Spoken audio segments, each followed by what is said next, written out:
Kristin is a licensed clinical social worker and a certified sex therapist, determined to make it easier for all of us to talk about sex, no matter where we started from, and to empower people to develop their sexual identity, hone sexual values, and improve communication.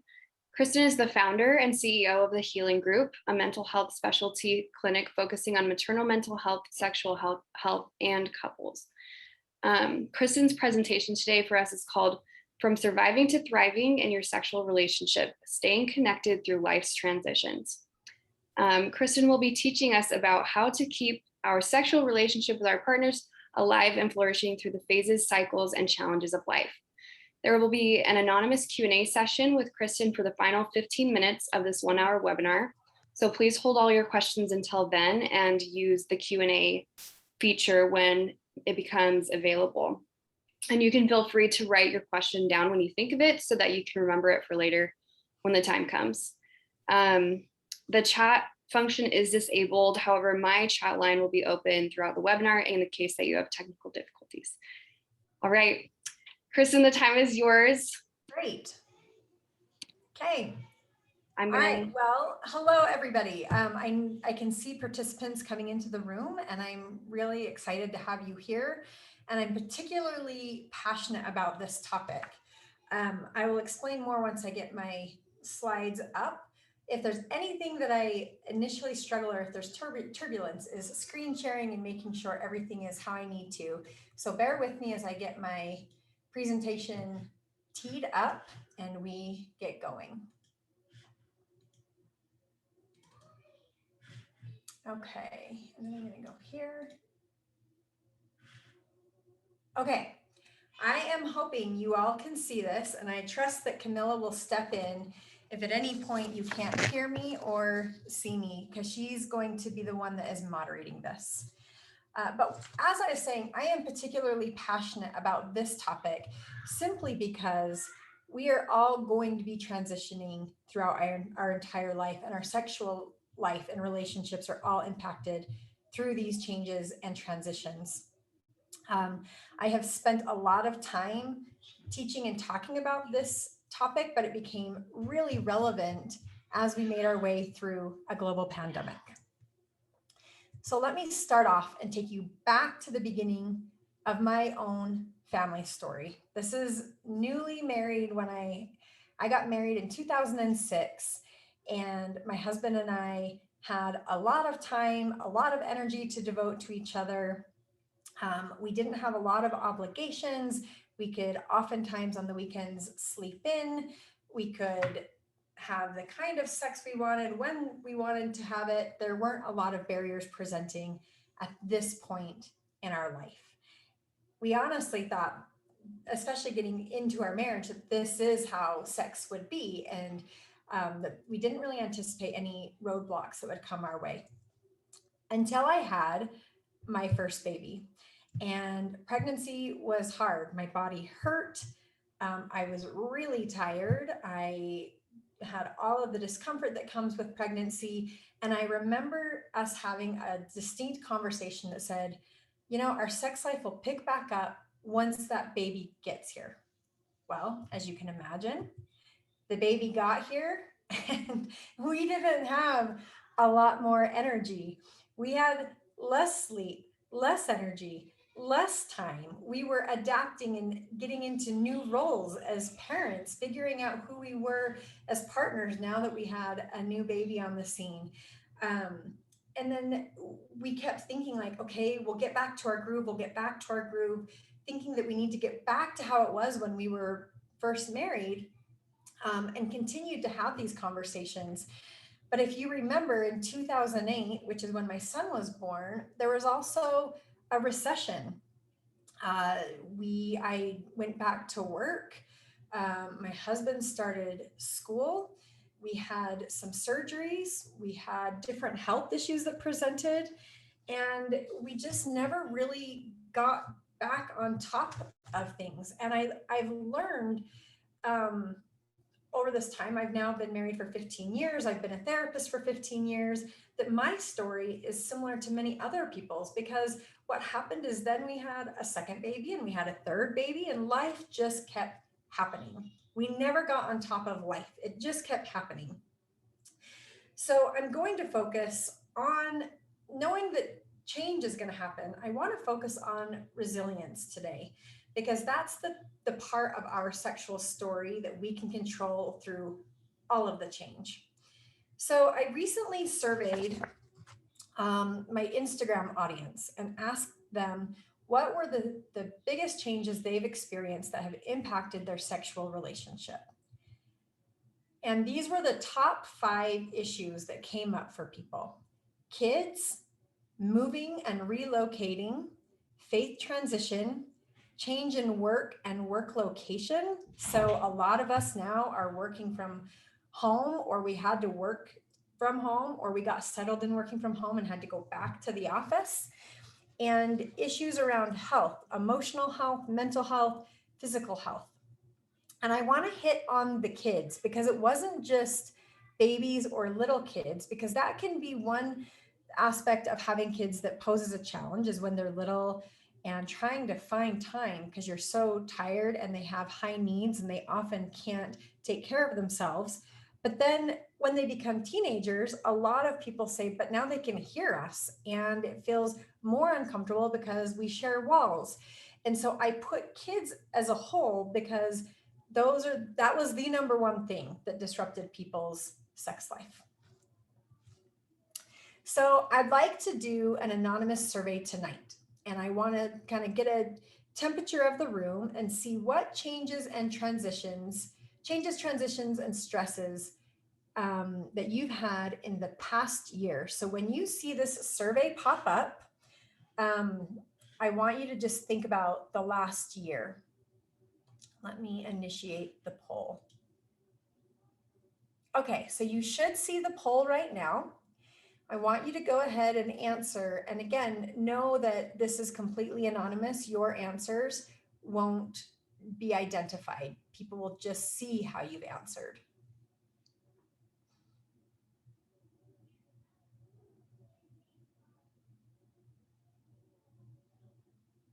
Okay, we are starting to get people participating and doing their votes. We've had about half of you that have voted.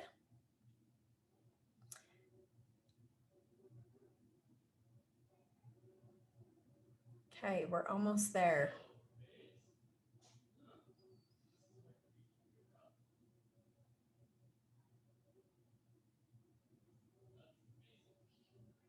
Okay. All right, I'm going to, Camilla, I don't know, Camilla, can you unmute yourself and let me know if you can see the results so that I can see if people are seeing what I'm seeing? Or yes, I can see the results. You can see the results, fantastic. Mm-hmm. Okay, so as you're seeing people's results come in, there is not a single issue that hasn't been checked. In all of us, we have all experienced a significant change. And what's important to understand is this is based on an evidence-based stress scale called the Holmes Raw Life Stress Inventory. And normally this is a 40-question survey, but I wanted to give people a slice to just see how many different changes, transitions, and stressors we are having in our life. And many of us have experienced one or more of these things, and that is significant. Changes in stress impact our emotional health, our mental health, and our physical health, and our sexual health is an extension of our overall health. So if there's something I want to normalize tonight, is to understand that when we are stressed, when we are going through transition, it shouldn't be that our sex life should be fantastic in spite of all of this. It inevitably will be impacted, which is where sexual resilience really comes in to play. So hopefully, again, the number one stressor is the pandemic. How people have moved through this is going to be different for everybody and the impact, but we have all been impacted by this in one way or another. All right. So there are 3 types of change that we often face in our life. We have predictable change and transitions like the seasons, the upcoming school year, daylight savings time, birthdays. Like those are anticipated changes that we have. And then we have change that isn't predictable. None of us could have predicted that we were going to be landing on a pandemic, illness, death, changes to our physical ability, relocation, job loss, or maybe getting an opportunity or a job that we didn't see. And then we have predictably unpredictable, where we anticipate the change, we know a change is coming, but we don't anticipate how much it will impact us. Things that are in this category are aging, the birth of a new child, new medication, stopping medication, our children growing up, our parents aging, and needing more care. So these are all things that we anticipate and predict, but we are oftentimes not able to predict how much of an impact it will have on our life. So what we know is that change is going to be inevitable. And while we have control over some of life's changes, there are many things that we really don't have control over. And this is where resilience comes in.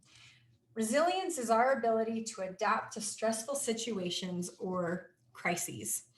And the more resilient people are, the more they're able to roll with the punches. Developing resilience is what we have control over. That is what we have control amidst all of the change that goes on in our life.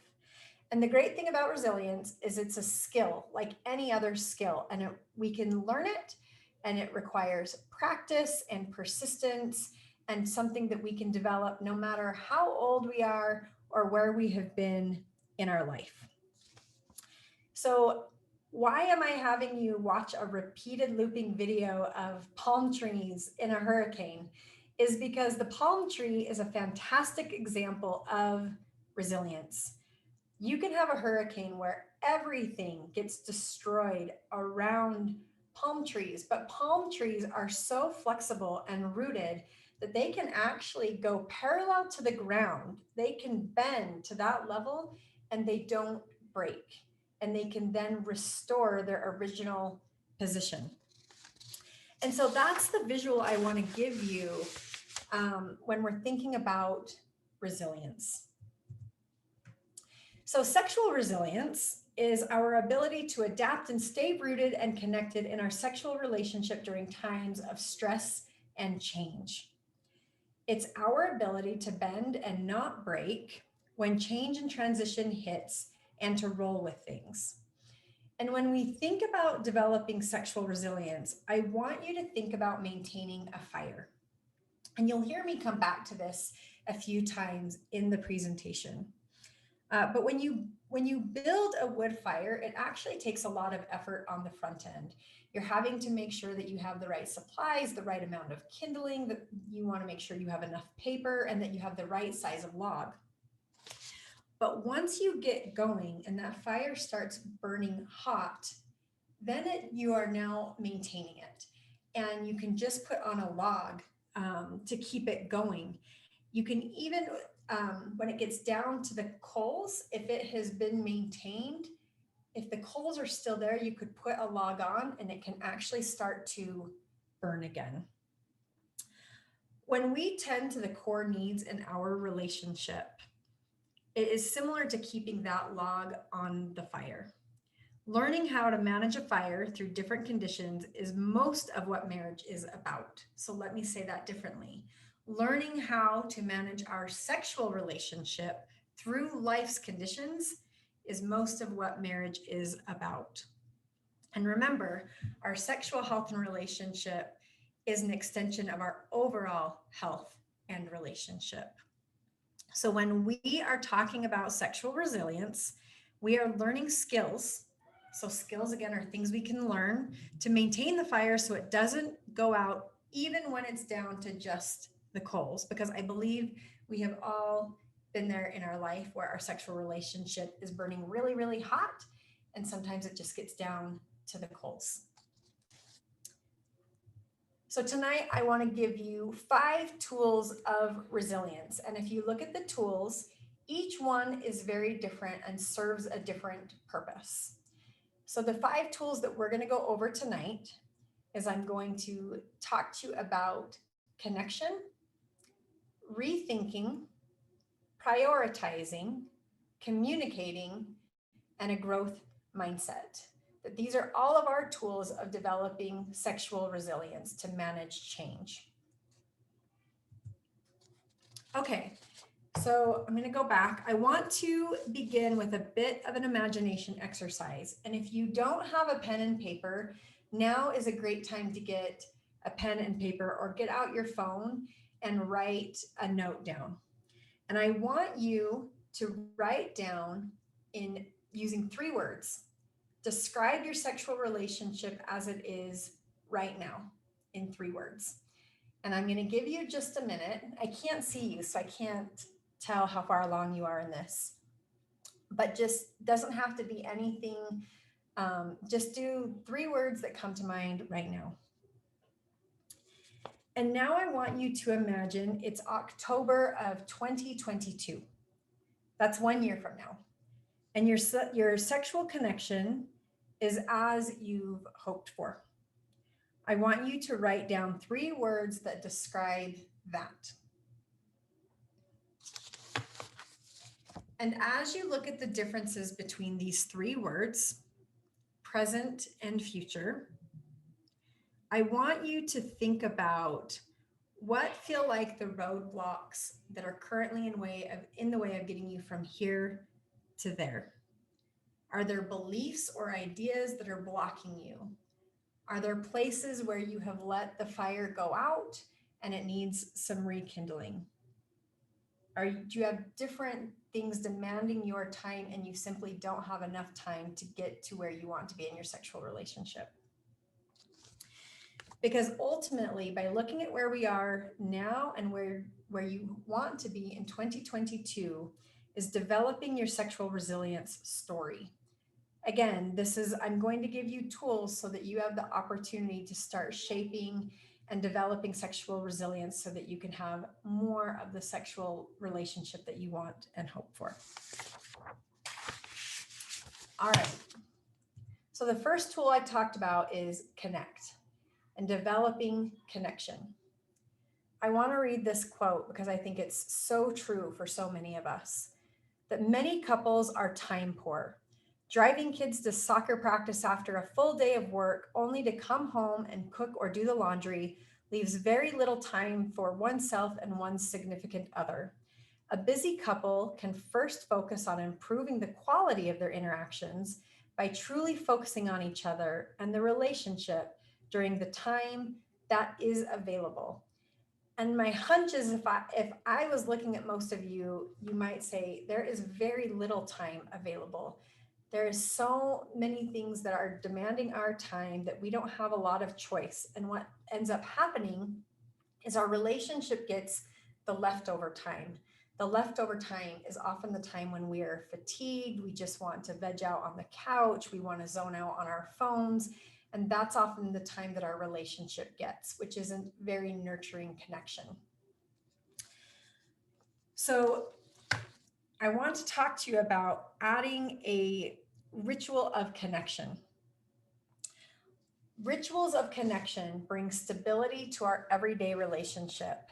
And some of these ideas I'm going to give you might sound basic, but when we are looking for big solutions and we have forgotten the basics, then we're missing out on what really drives sexual connection and relationship. When we add rituals of connection to our daily routine, we add predictability, stability, and purpose.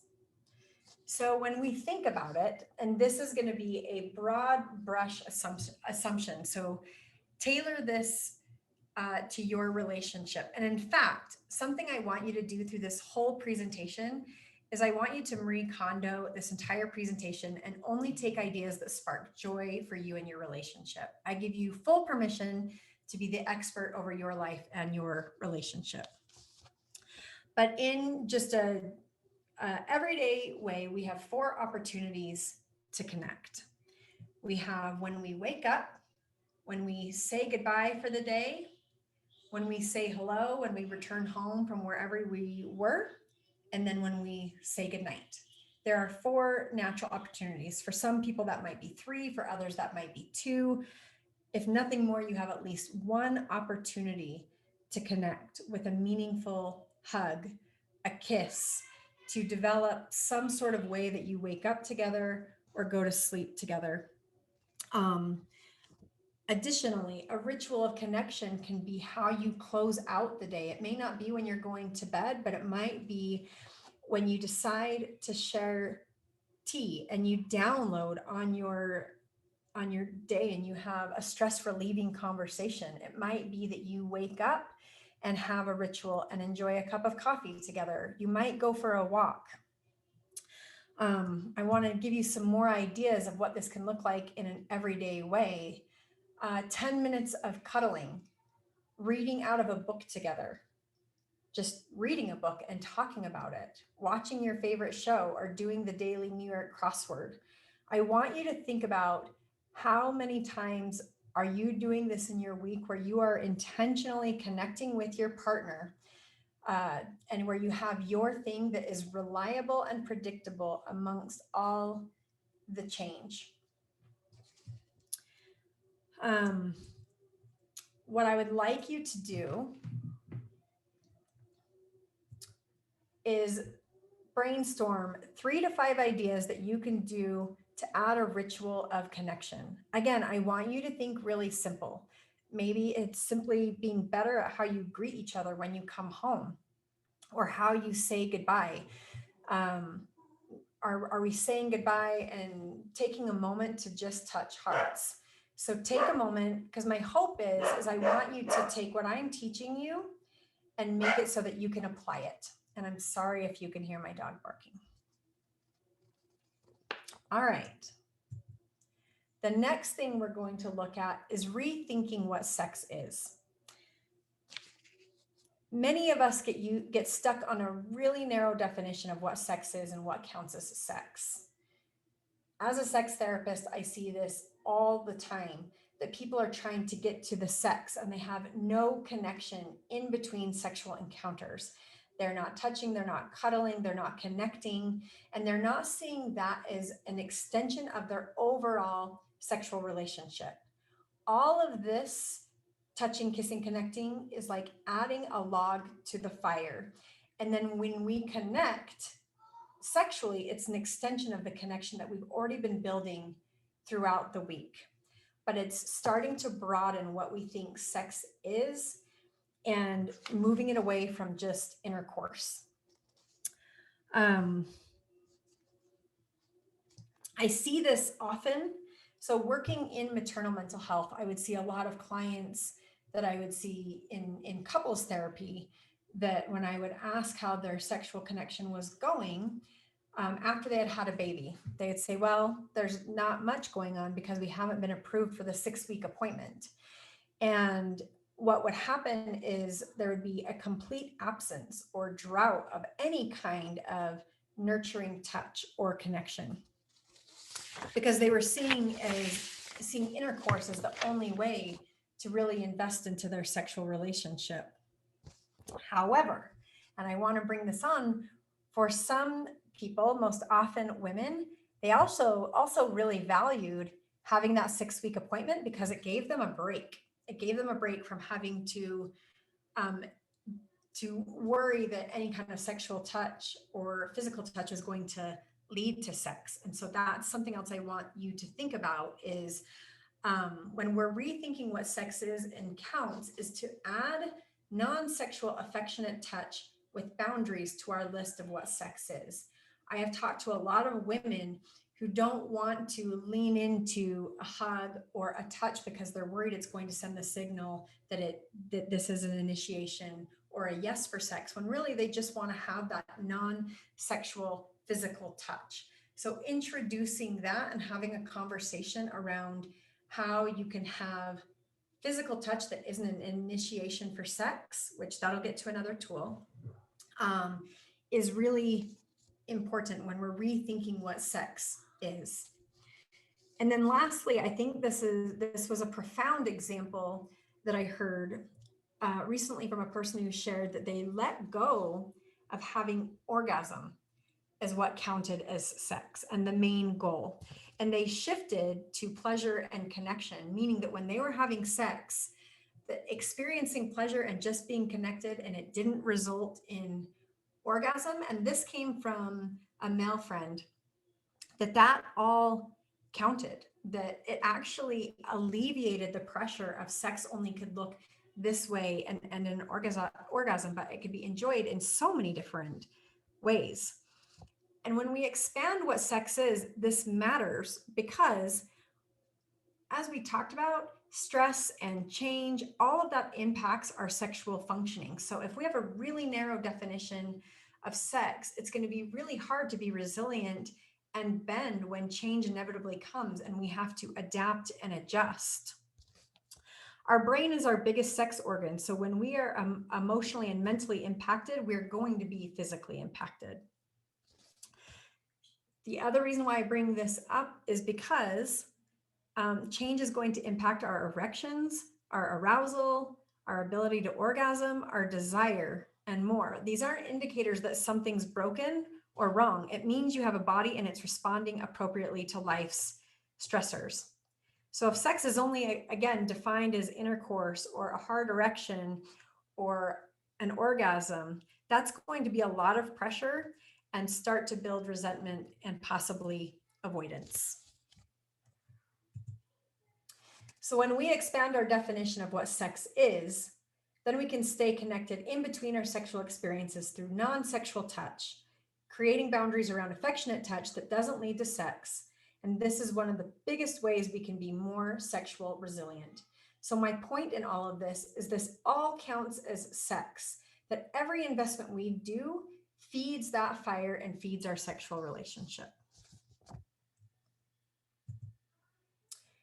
So what I want you to do in your toolbox for this is I want you to think about what is your current idea of what counts as sex, and how can you use the metaphor of keeping a log on the fire to expand your idea of sex and sexual connection. Do you differ in what you view as sex? Are one of you more rigid around it and the other is a bit more flexible and adaptable? Where did you learn this idea of what counts as sex? And is that idea still working for you?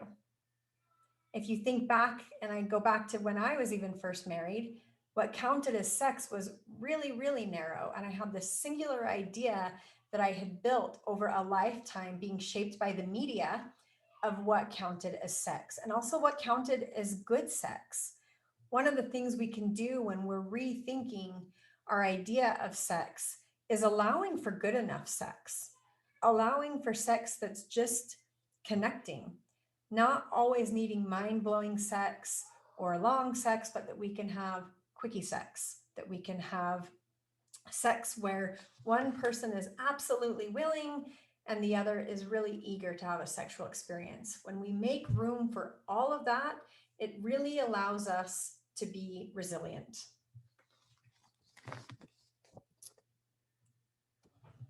Okay, I really wish I could see your questions at this point, because, so save them, and I might end up leaving a bit more time for Q&A because the way that I enjoy presenting often is to be able to feed off of what comes to mind as we're going through these ideas. So I really hope you're writing down your thoughts and questions so we can get to that during the Q&A.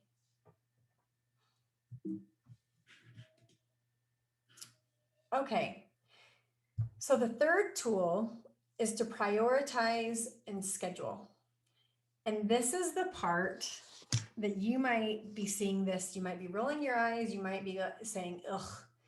You may have heard this and you were like, I hate this idea so much, because you might believe that it kills the romance because romance is spontaneity, or that good sex is driven by passion and desire. And that's simply not true. And as we evolve and grow up our sexuality, we learn that we prioritize the things that matter, and prioritizing our sexual relationship means it's getting our best attention and not whatever is left over. I oftentimes will have people say that they're having sex Like, well, let me back up. I can usually tell the kind of sex people are having if it's the last thing they're doing before they go to bed, like 11:57 p.m. after a really long day.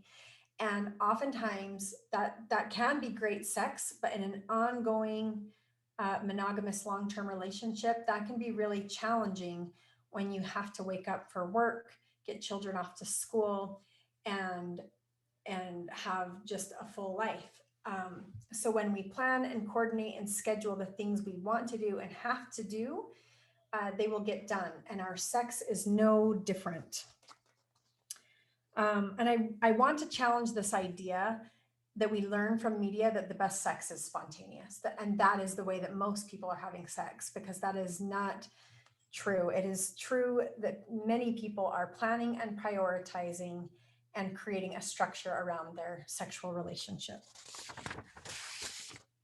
So let me give you an example of this. Whoops. Ugh. Hang on. There we go. Okay. So I want to give you an example that has nothing to do with sex, but was a meaningful part of my life for 20 years. After my parents got divorced, one of the things that brought stability to our changing family structure was a second Sunday dinner. And every single month, this dinner was planned on, and we all started to prioritize around it. We all started to plan around it. We really looked forward to getting together. It was a set piece, and it was something that we counted on. And to be honest with you, there were so many of us, all with children, that I'm actually not sure how often we would have gotten together without having this set piece, because I'm sure many of you know, when you're coordinating groups of people trying to get together for an event, it is almost impossible to get everybody there. But through this set piece, we were all able to get there majority of the time. And we still got together in between. We still had spontaneous get-togethers, but this was something that was consistent for 20 years. And scheduling sex can be the same way. The biggest reason couples tell me that they don't like scheduling sex is because it kills the romance and spontaneity. And yet when we leave it to spontaneity, oftentimes we're not having the kind of sex or the frequency of sex we would like to be having. So let me go back to my second Sunday dinner. And having it planned didn't kill any of our enjoyment of the meal, nor did it hamper our creativity. We had barbecues and potlucks and pizza and our family favorites and birthday dinners, theme dinners, and more. And having the plan allowed us to prep for our meal, creating a great experience together. So a sex date creates the same opportunity. Going back to our second resilience tool of rethinking what sex means, having a weekly sex date doesn't mean you have to have intercourse, but it's set aside time for the unique connection that you can have in your marriage. You can have intercourse, but you can cuddle, you can give massages, you can take a shower or a bath. There's no limit to what you can do. You just reserve this time for your connection in your relationship. Creating a weekly time that you plan and prioritize, make sure that it doesn't get whatever is left over. And I can tell you, in many stages of life, there's rarely any time left over. And a side benefit for those who have differences in desire, where one person has higher desire and the other is lower, a weekly sex date allows for the low desire partner to get into a mindset and cultivate their sexuality and their desire, and for the high desire partner to anticipate when there will be a sexual connection. So let's talk about, I want to give you some ideas on how to create a sex date. Identify a day and time that works with your current stage of life, with the way things are right now. That means that you're not, again, waiting like, well, we can't start this now. Let's start this in 6 weeks, or maybe let's start after the new year. Like, let's just get through Christmas. Your opportunity is to see that life will always present something, and how can you just start something and create that sex date to be what you need it to be. Second is allow yourself time to get into a new groove. This does take time and it takes effort. And usually what I see when couples start this is they will get through week 1 and then they'll get through week 2. And then it starts to dip and they stop because they butt into challenges. The things that they need to work through in their sexual relationship start to bubble up. And then they go back to their old habits of like, we'll just do spontaneous, even if it's not totally working for them. So be patient and stick with it and push through the inevitable dip that will come. 3, alternate weeks on who plans the date and who chooses what's happening. This also takes away the pressure around initiation. For a lot of couples, there is pressure and meaning made around who is initiating, who is not initiating, what it means if you're initiating or what it means if you're not initiating. When you have a sex date and you alternate who plans it and who chooses what's happening, you're able to eliminate the tension that can start to arise around initiation. And you both take responsibility for cultivating and investing into the sexual relationship you want to have. 4, have your sex date be separate from your regular date. So if you already have a regular date where you go to dinner and a movie or dinner and an activity, don't have your sex date after that. Simply because most of the time we can be full, we eat garlic, we're tired. If we have a babysitter, we have to get them home. And that doesn't allow for us to really step in and cultivate that sexual connection and step into that sexual space. You can have sex after that, but I'm saying your set piece sex date, have that be separate. And adjust your sex date and time as your life changes. My hope for you in developing your sexual resilience is this becomes sacred, that this becomes something that as your life changes and your circumstances change, that you say, you know what are we going to do now? Do we need to adjust to the morning? Do we need to make it at night? I know that there was a family that their children, every single Sunday, the couple would put on a movie between 2 and 4, and that's when their sex date was.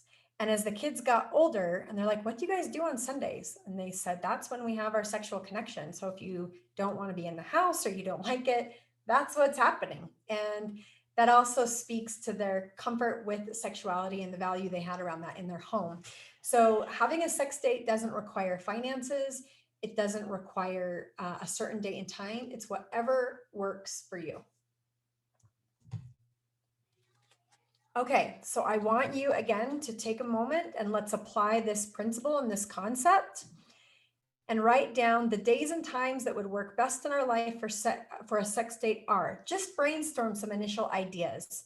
And because of time, I'm not gonna spend too much time, but make a note. And after you leave this presentation, jot down dates and times that would work for a sex date. Okay, the next thing to work on or to develop into your resilience toolbox is to learn how to communicate. It might be awkward at first, but learning to talk about sex, your wants and your needs can transform your relationship. I want to normalize awkward. Awkward is a part of growing in our sexuality. It will be awkward. Awkward isn't an indicator that we should turn away from something. It's an indicator that it's new and we're trying something different. And I'm going to briefly introduce an idea, but I'm not going to go through the exercise, but I want you to think about the last time you went to Subway and ordered a sandwich, or maybe you went to In-N-Out, or you went to some place where you can really customize your meal. And I want you to think about, 1, how specific you got with ordering your meal, and 2, if you were uncomfortable in ordering that meal. So I'll give you an example. When I'm just going to rattle off a standard sandwich order at Subway. I might say I want a turkey sandwich, whole wheat bread, add the lettuce, hold the tomatoes, add pickles, light mustard, and toasted buns, please. That is my hope for you on how comfortable you can get when learning to communicate about sex. You have been able to communicate about a Subway sandwich because 1, we've learned to be really uncomfortable around sex and we're not uncomfortable around Subway sandwiches.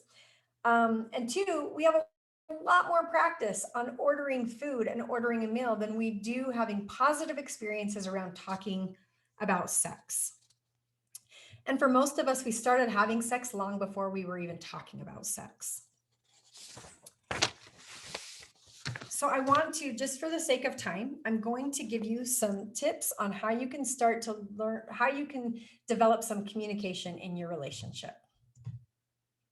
We're going to create safe sex conversations. So the first thing is choose the right context and timing that's free from distraction, not right after work and not right after sex unless it's positive feedback, but having a conversation about what you'd like to change or what you'd like more of, they're oftentimes better suited for that. Get clear on your purpose and your why for the conversation, which is, I want this to be positive. I want to start practicing how to talk about sex, and I want to feel more connected to you. Those are all great reasons to start learning how to talk about sex. And then some rules of engagement. Set a time limit.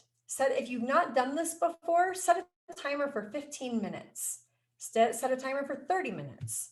Stay on topic. It's not a time to extract all the things that you have been wanting to say for many years. And if you start to get emotionally reactive, allow yourselves to tap out of the conversation and have a 24-hour rule that you will revisit that topic and you will stick with it. And again, no going into history in these micro conversations. Here are some conversation prompts that you can just get started with. What I like about our sex life is, something I can do to improve our sex life is, and what I would like more of is. These are 3 easy conversations that you can set a timer on just to start practicing. And lastly, close conversation with a connection. End with an appreciation, seal it with a kiss, and start to establish a new pattern to talk about your sex life.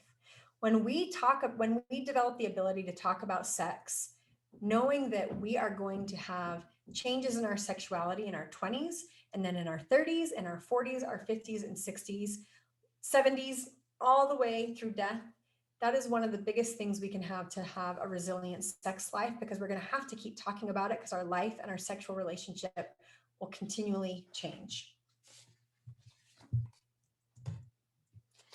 I just want to acknowledge that talking about sex can feel so vulnerable, and it's an opportunity to practice, practice, practice. So this is the tool for your toolbox, is to start low and go slow. Choose something light and easy to begin with, not your deepest sexual hurt or need. So when you hop into a conversation about sexuality, again, choose something light, go back to those conversation prompts and start there and develop your conversational muscles. All right. The last tool that I'm going to give you today is to cultivate a growth mindset. A growth mindset is where we recognize that we are always learning and growing, and that is a part of life. And I love this quote with Carol Dweck, who created the growth mindset principle, which is, picture your brain forming new connections as you meet the challenge and learn. Keep going. So when we think about a growth mindset, our brain is our biggest sex organ. So when we challenge the way that we think about sexuality, we are in fact investing into our sexual relationship and our sexual self. We can greatly improve our sexual health by simply improving our thoughts and beliefs around sexuality. Our thoughts and beliefs about our body, our sexual functioning, the waxing and waning of our sexual desire, all can be supported with a growth mindset. We can get into similar fixed mindsets and ways of thinking that no longer serve us. So let me give you some examples. A fixed mindset versus growth mindset will look like this. Fixed is, I will never, we will always, we will never. This is how it is always going to be. This is never going to get better. All of these things can elicit defeat, depression, anxiety because you feel stuck and you don't feel like you can change the environment in which you're existing or the circumstances in which you are living in. A growth mindset starts to look and sound like this. I am in a challenging spot right now, but I will find my way through. We are struggling now, but have the support and resources to find one step forward. We don't have this figured out yet. The power of yet is huge in a growth mindset. It's never too late to learn. I'm learning how to adapt to new circumstances, and that's a strength. My body is changing, and that's a part of being human. So a growth mindset really does give us a solid, flexible self, much like a palm tree. When you see these statements, I want you to see that you can actually start approaching your challenges in a way of growth and that you can make change in your relationship. So here's what I want you to do. I want you to find your growth mindset mantra for the week. I want you to think about, maybe you have a statement of, I'm broken around my sexuality, or we will never figure out our differences in desire. And I want you to find a mantra so that if that thought pops up regularly, you can challenge it. So that could look like, there are still parts of my sexuality that I'm figuring out, and that's normal. We have differences and can learn new skills and ideas to bridge our gap. So try that this week and see if you're able to identify a fixed mindset and challenge it with a growth mindset. So I want to end with a quote from one of my favorite authors, James Clear, and he's the author of a book called Atomic Habits. And it actually transformed my life and how I approach change. And what I want you to do, I've given you a bunch of ideas today, but I want you to just find one. That's it. Take one of these things that resonate and see how you can apply it. The quote goes from, all big things come from small beginnings. The seed of every habit is a single tiny decision. But as that decision is repeated, a habit sprouts and grows stronger. Roots entrench themselves and branches grow. The task of breaking a bad habit is like uprooting a powerful oak within us. And the task of building a good habit is like cultivating a delicate flower one day at a time. So I encourage you to start with just one of these ideas. Being 10% more sexually resilient is better than being 0% resilient.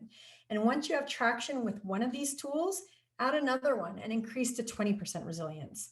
It's our small daily efforts that will add up to big results over time. Thank you for joining me tonight. And now we'll open it up into question and answer if I have this right, Camilla. Yes. So just really quickly for anyone that's going to ask a question, if you want your question to be anonymous, there's an option to do so. Otherwise, your name will be on there. So just make a note of that. I am seeing one of the questions that I want to talk about. And when aging, because of time, menopause and andropause are very much significant transitions in our lifespan. All of these individual transitions could have their own separate presentation because of the unique challenges they present.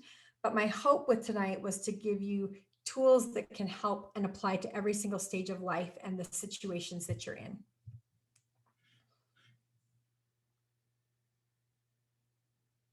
Okay.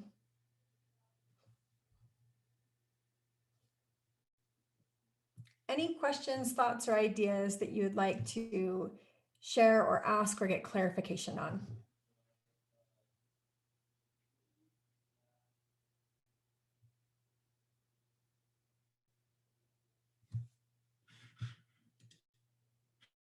Okay, perfect. I found the answers. Okay. How do I approach sexuality when I have vaginismus and vulvodynia? Sex has been painful for years. I'm really, really glad you brought that up because that can be a really difficult and discouraging medical condition that you're enduring. Working with a reproductive physical therapist, hopefully, is something that you're currently doing, and starting to rethink um, if you are looking at, I'm not sure if it's painful for you to orgasm, but if you're participating in outer course, there's a lot of ways that we can engage sexually that don't involve penetration. We can use our hands, we can use our mouths. If you're a person with a vulva, the clitoris is on the outside of the body, and where most women experience orgasm through stimulation of the clitoris.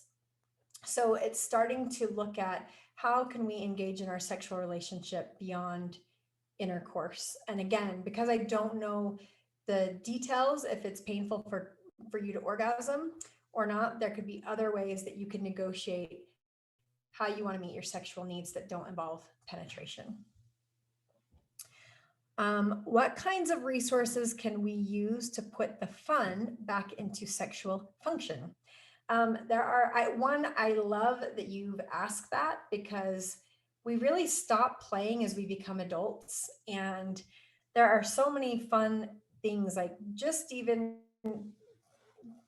looking at, there are a lot of games out there that couples can engage in. Sometimes we stop learning about who we are as sexual people.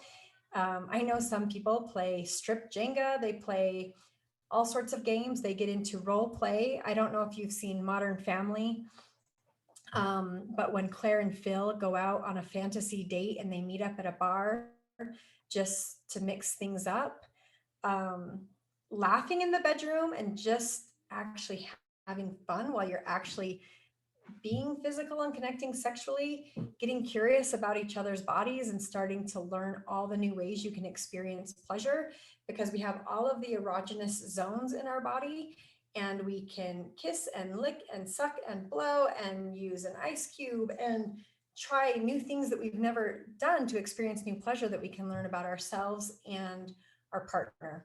So there can be those could be just some of the ways that we can put some fun in. Kristin, sorry to interrupt. Can you make sure to answer, to click answer live on the questions you've answered, just so everyone can see yes. the question? Okay. Okay, so do you want me to do it on the ones I've done or just going forward? On the ones you've done as well, just so everyone can see what's been answered, but then on moving forward as well. Great. Okay, let me do that. Okay, awesome. Is that working? Am I doing that right? Yeah. Okay. Okay. I'm going to answer, how do I connect sexually after dealing with a spouse's porn addiction is discovered? That's a really painful experience. And one of the things I encourage you is first to heal and give yourself permission to be hurt and to recognize that that's a painful experience. And second is to reclaim your sexuality for you and decide together how you want to move forward. One of my favorite quotes is from Esther Perel, where she says, "Your first marriage is over. Would you like to have a second one?" And start shaping what that looks like and starting to really explore the boundaries that need to be in place and the agreements that you would like to shape together to foster the trust that is required to feel safe so that you can feel pleasure. So one of the ways that we restore our sexuality is when we restore our safety. Because again, the other side of the coin of pleasure is safety. Okay. I have pain with sex since we had a baby. Is there something I can do to help with the pain and to help with my libido? I don't have much libido either. So the thing I really want to address is the pain. It doesn't matter how a baby is delivered from the body.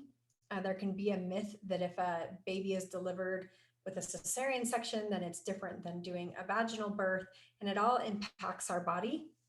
I would highly, highly recommend you go see a reproductive physical therapist who can do an internal exam and identify what the pain is about. It's also a really common stage where you would want body-friendly lubrication because of the different hormones that are going on.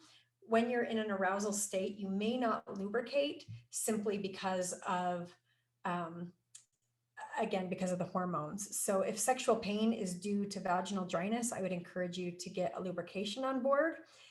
And then when you're trying to reclaim your sexual desire, you may be experiencing, if you haven't read Emily Nagoski's book, Come As You Are, she introduces not even the idea, the research and the science behind responsive desire, that many women in particular don't experience spontaneous desire, meaning they're not wanting sex until they're actually having sex. And as they start to get aroused, they realize, oh yeah, this feels really good and I want to be here. So reading Come As You Are by Emily Nagoski can really help in starting to reclaim and cultivate your sexual desire. Okay.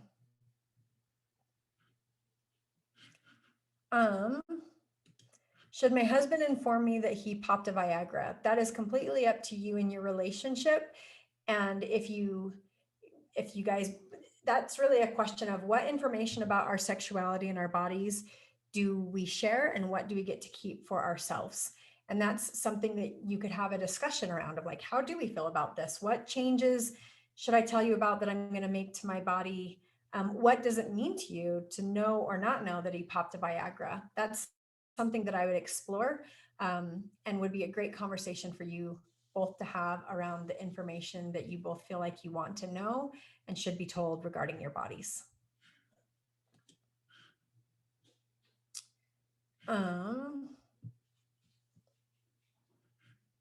All right, for those of us who started our relationship during a time of great stress, global pandemic, among other things, yes, I hear you. And our sexual relationship never necessarily burned really hot and has always existed among the coals and embers. Do you have any advice to reestablish, to increase and improve the baseline expectation and routine? I would say the sexual tool for resilience that I would focus on would be having a sex date, because that actually gives you traction to start building and growing your sexual relationship.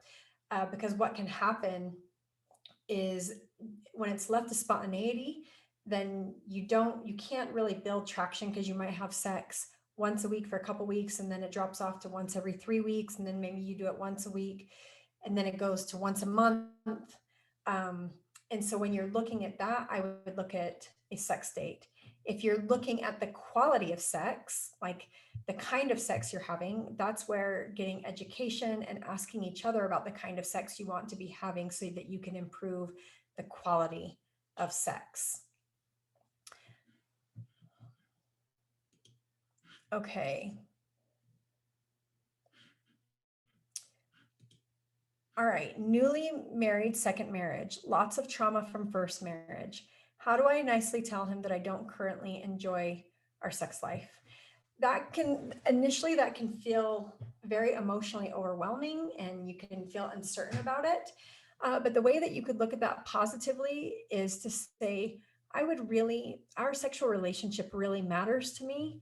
And I would love to be able to start having a conversation to shape the kind of sexual relationship that feels good to both of us. Because what happens is if you get into the trap of not speaking up about your sexual relationship, then there starts to become a belief that it's okay. When you go to the tool of learning how to talk about sex, then you can normalize that we're going to have these conversations and you're going to prioritize mutual pleasure, and that it doesn't have to be a personal thing. It's working towards our shared goal of a good sex life, and that's going to take a bit of emotional risk to initiate that conversation and practice, and to not take these conversations personally. Okay. Camilla, there's only a minute left, so I'm looking to see if there's any simple questions.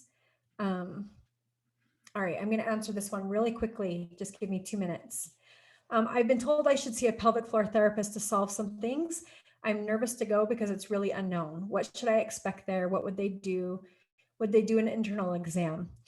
Just ask questions. Oftentimes they're doing both. It can be similar to an OB experience, but what they're really doing is being able to feel the way that your vaginal walls are, your cervix, the way your uterus is sitting, because all of this can impact pelvic pain and other issues that can be present, such as incontinence or other issues.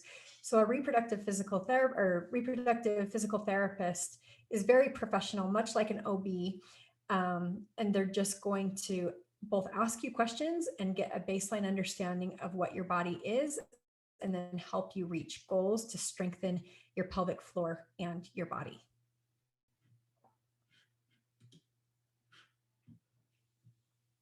Okay, Camilla, do you want to keep going? I'm just looking at the time and noticed you told me you would like to be mindful of the time. Yes, I see one more question that's been asked a few times. So Okay. let's answer that one, and then we'll finish up. Which one is that one? It says, what if your partner doesn't want to talk, and always decides when they want sex, they never hear the word no? Does that make sense? So, and I've just seen a multiple in here that says, what if they don't want to talk about it? So I think this is the one, right? Yes. Maybe. Okay, I'm gonna do the one of have a conversation about that conversation of, I'd like to have a conversation about us not having conversations about sex. And if they say, no, I don't want to do that, then you have the opportunity to say, how much does it matter to you? And this is where differentiation, if you're not familiar with that principle, I would follow Jennifer Finlayson Fife. She has a lot of great resources on that. But I would have a conversation about wanting to have conversations about sex and wanting to understand what the difficulty or resistance is in having conversations about sex. And then never hearing the word no is important, because that's that safety and boundaries piece. It's very difficult to experience pleasure or to have sexual desire when there's always this pressure or this pressure to have sex. And the reality is, in order to have the power to say yes, you have to be able to have the power to say no. So if saying no is not currently an option in your sexual relationship, then it's really hard to say a true yes. So getting to the point where, if you go to my Instagram, I've talked in the past about the 6 principles of sexual health, but really starting to focus on mutual pleasure, boundaries, agreements, consent. Those are all really important pieces.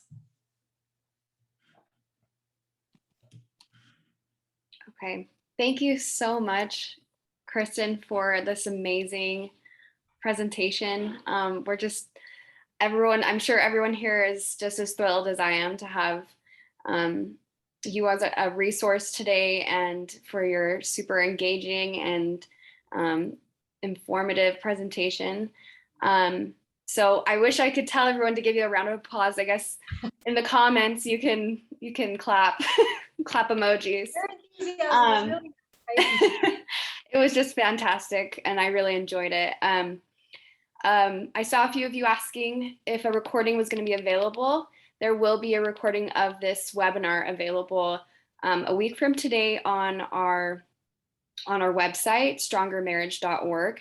So if you go there and click on webinar series, there'll be a page you can go to look at all of our archived webinars and watch them there. So yeah, also everyone. There's a survey that's going to pop up, right? There's going to be a survey where people can provide feedback, and it would mean a lot. And if you would take the time, it's not a long survey, but your feedback matters on how this presentation could have been improved or what you liked about it. So take a minute and do that. And for the people that are asking about a book, the #1 book I would recommend, honestly, is Emily Nagoski, Come As You Are. Yeah, I'm reading that book right now. And she's also a great narrator. Like if you listen to her on Audible, she's so fun to listen to. Yeah, I am. I'm doing the Audible, and she's a great narrator. So I recommend it too, even though I don't have the same background. Just as a participant, I recommend it. All right. Well, thank you so much, Kristin, and thank you everyone for joining us today. Have a great evening. Thank you. All right. See ya. Bye-bye. Bye.